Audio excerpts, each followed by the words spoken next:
Меня зовут Талайбек Пегарс. Я учусь в опорной школе именем Илимана Шаханова в 5 Г-классе.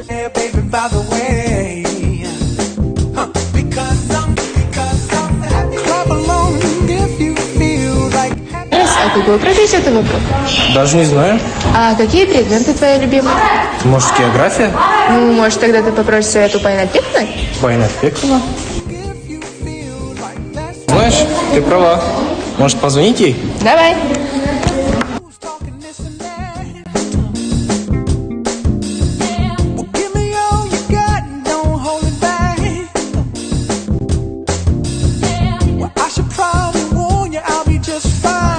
Когда я учился в средней школе, я участвовал в разных олимпиадах по географии, и меня всегда выручала Байна Альпековна.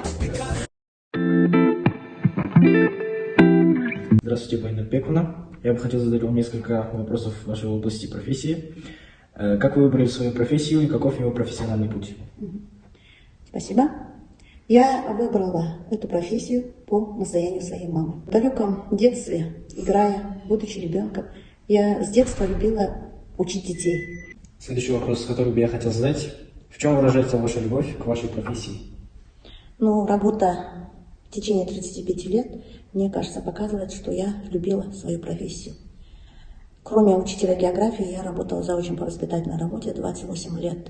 Хотя мне в течение моей трудовой деятельности предлагали различные высокие должности, но почему-то я не могла уйти от детей, и поэтому осталась в школе. Следующий вопрос. В чем сложность вашей профессии?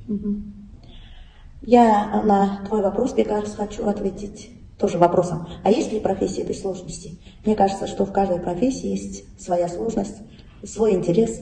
Конечно, быть учителем – это тяжелая профессия. В каждом педагоге должна жить любовь и уважение к детям. Для меня быть учителем – жить ради детей. Верю и знаю, что мои выпускники многие нашли свое место в жизни и найдут в будущем свое место в жизни. Последний вопрос, который бы я хотел вам задать.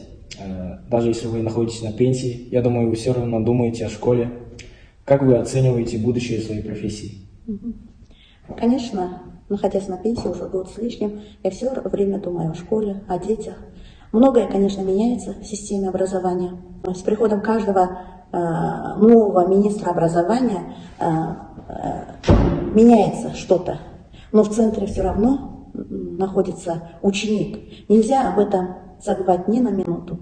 Мы учимся, правильно называются учителями, но не каждый достоин этого имени.